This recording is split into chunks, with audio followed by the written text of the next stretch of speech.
रामायण एक ऐसी कहानी जो हम सबको पता है ना? लेकिन क्या हम इसे सच में समझते हैं?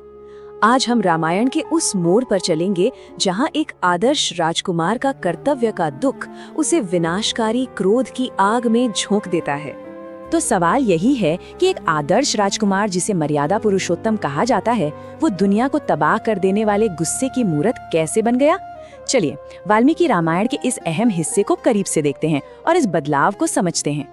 तो सबसे पहले बात करते हैं उस वचन की और उसकी कीमत की, निर्वासन, शोक और कर्म। कहानी की शुरुआत होती है ठीक राम के वनवास जाने के बाद। सोचिए, एक फैसले ने पूरी अयोध्या को जैसे दुख के सागर में ही डुबो दिया था। अब देखिए ये सब कितनी तेजी से हुआ। पहले दिन राम, सीता और लक्ष्मण वन के लिए निकले।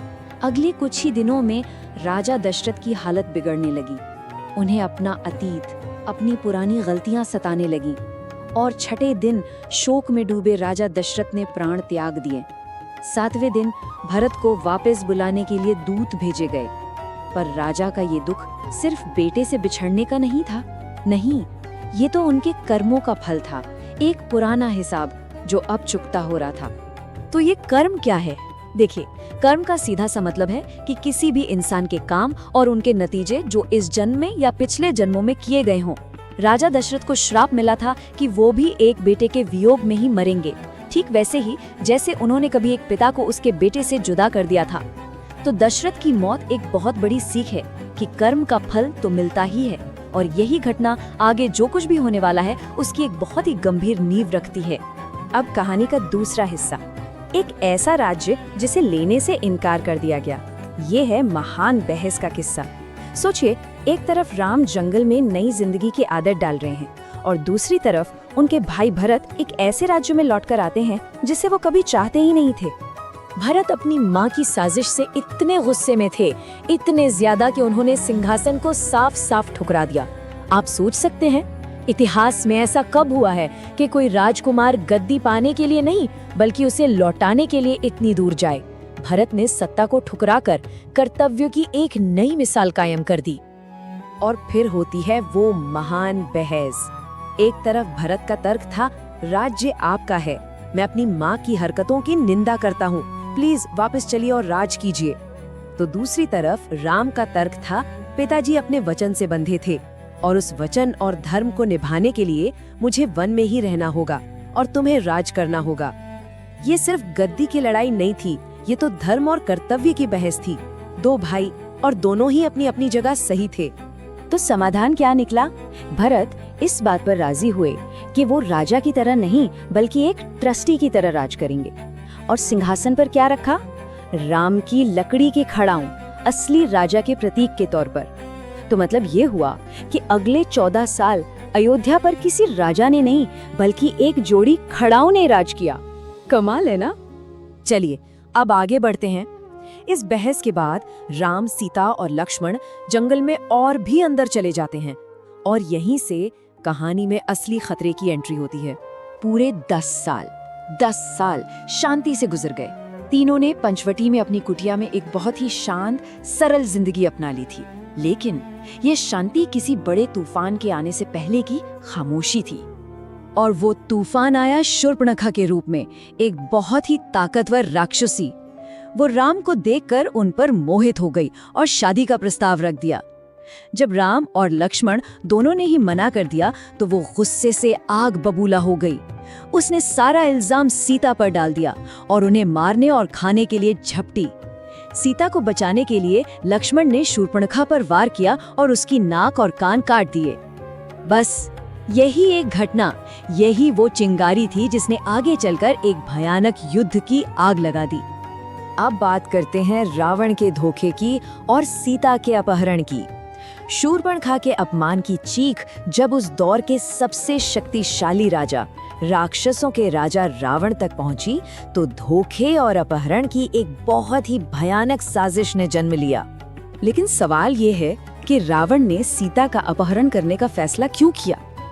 अब यहाँ पे एक बहुत बड़ी गलतफहमी है जो ज्यादातर लोगों को होती है। आमतौर पर यही माना जाता है, यही सुनाया जाता है कि ये उसकी बहन शूर्पणखा के अपमान का बदला था। एक भाई ने अपनी बहन के सम्मान के लिए ऐसा किया। लेकिन जो वाल्मीकि की मूल रामायण है वो कुछ और ही बताती है। सच तो ये है कि रावण अपनी सेना के विनाश का बदला लेना चाहता था। राम ने अकेले ही रावण की 14,000 राक्षसों की सेना को खत्म कर दिया था, जो शूर्पणखा का बदला लेने आई थी। तो रावण का असली मकसद अपनी बहन का बदला नहीं, बल्कि अपनी शक्ति के विनाश का बदला था।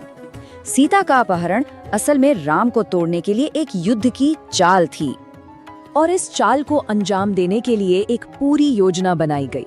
पहला कदम, रावण का साथी मारीच एक बेहद खूबसूरत सुनहरे हिरण का रूप लेता है। दूसरा कदम, सीता उस हिरण को देखकर मोहित हो जाती है और राम से उसे पकड़ने के लिए कहती है। राम उसके पीछे जाते जाते कुटिया से बहुत दूर निकल जाते हैं। तीसरा कदम, जब राम का तीर मारीच को लगता है तो वो मरते मरते राम की आवाज में मदद के लिए चिल्लाता है। और चौथा कदम, सीता चिंता के मारे घबरा जाती हैं और लक्ष्मण को जबरदस्ती मदद के लिए भेज देती हैं, और इस तरह वो कुटिया में बिल्कुल अकेली रह जाती हैं। देखिए कितनी चालाकी से प्यार, कर्तव्य और डर का इस्तेमाल करके सीता को अकेला छोड़ दिया गया। और यहाँ एक और जरूरी बात, मूल ग्रंथ में यानी वाल्मीकि रामायण में किसी लक्ष्मण रेखा का जिक्र नहीं है। कुटिया के चारों ओर कोई जादुई रेखा नहीं खींची गई थी। ये डिटेल जो बाद की कहानियों में बहुत पॉपुलर हुई, असल में है ही नहीं। और ये बात सीता की बेबसी और इसके बाद वो जो हिम्मत दिखाती हैं उसे और भी ज्यादा महत्वपूर्ण बना देती है। और हिम्मत देखिए सीता की। जब रावण उनके सामने आता है तो वो कहती हैं, तुम एक सियार हो और मैं एक सिंघनी, तुम मुझे नहीं पा सकते। राम और तुम में सोना और सीसे का अंतर है। ये शब्द सीता के असली चरित्र को दिखाते हैं। राक्षसों के उस भयानक राजा के सामने वो कोई लाचार औरत नहीं, बल्कि अपने आत्मसम्मान के लिए लड़ने वाली एक शेरनी थी। और अब कहानी उस मोड़ पर आती है जहां एक नायक का पतन होता है, एक देवता का क्रोध। जब राम और लक्ष्मण वापस कुटिया लौटते हैं तो उनका सबसे बड़ा डर सच हो चुका होता है, और उसी पल वो शांत, कर्तव्य निभाने वाला राजकुमार हमेशा के लिए बदल जाता है। सबसे पहले आता है शोक। खाली कुटिया देखकर राम का दिमाग सुन्न हो जाता है। वो दुख के ऐसे समंदर में डूब जाते हैं कि उन्हें कुछ सूझता ही नहीं। ये शोक बहुत जल्दी निराशा में बदल जाता है। उन्हें लगने लगता है कि बस सब कुछ खत्म हो गया, उन्होंने अपना सब कुछ खो दिया है। और फिर जब उन्हें वहां संघर्ष के निशान मिलते हैं, तब उनका सारा दुख एक भयानक, बेकाबू गुस्से में बदल जाता है। ऐसा क्रोध जिसकी किसी ने कभी कल्पना भी नहीं की होगी। और उस क्रोध में राम प्रतिज्ञा लेते हैं, अगर मुझे मेरी प्रिय सीता सही सलामत वापस नहीं मिली तो मैं तीनों लोकों को और उनमें मौजूद हर चीज, हर किसी को नष्ट कर दूंगा। सोचिए, वो राजकुमार जिसने एक शिकायत किए बिना अपना राजपाट छोड़ दिया था, आज पूरी दुनिया को खत्म करने की धमकी दे रहा है। ये एक रक्षक का एक विध्वंसक में बदलना था।